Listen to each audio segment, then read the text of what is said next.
Hello footy fans, welcome along to AFL season 2014 here on footytips.com.au. Russell Barwick alongside former Richmond superstar Marc Dragicevic to look at the tips, find you a winner and hopefully make you the number one tipper at your workplace or amongst your mates. First up, Collingwood take on Fremantle Friday night. Dragger, much has been talked about Bucks in the pre-season, what they're going to do with their new recruits. A couple of players gone in the off-season and Freo have been heavily backed, but Rossi Line teams not normally fast starters. They're not, but their pre-season form has been quite poor by their own admission. It's more their style of play.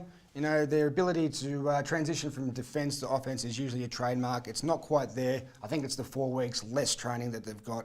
For me, the Pies, they've actually beaten Freo 4 out of the last 5 times by an average of 58 points. And for me, that bodes well. I like the Pies this week. Yeah, I don't think Freo are an Etihad side as well. Second game is the Giants taking on Sydney. No goodsy for Sydney, of course, but they do have a bloke by the name of B. Franklin.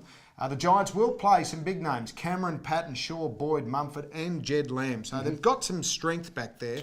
Might be not enough, but they're trekking in the right direction. They are. They've actually added some experience, which they needed, and their kids have actually grown a bit. They've matured. They're stronger over the ball. And they're 40-game kids now. They're 2 years into it. So there's no sort of more excuses now. They have to keep improving.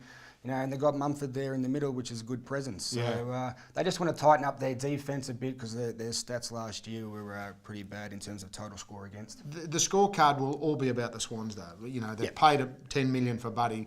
Win, lose or draw. No matter what they win by, they should be winning by more, if you know what I mean. Exactly. And all eyes will be on Buddy. Hopefully Cameron can match him up the other end. Okay. The Tigers have been tipped by plenty to win 14 games this season. Only 14? Yeah. Well, that's going to get them into the top 6 for sure and certain. Assume this will be number 1. Because they play the Suns, their bogey team, on Saturday night.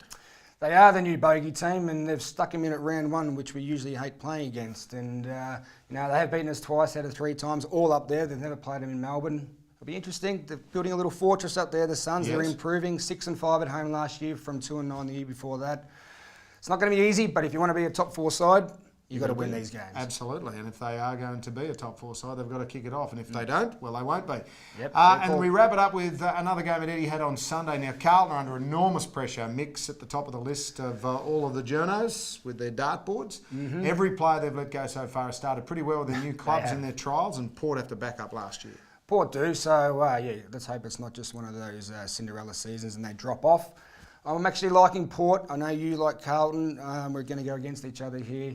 I just think, even though they've lost a few against them in the last few years, they're on the way up. Carlton's depth just isn't there at the minute, especially where they're going to get their goals from.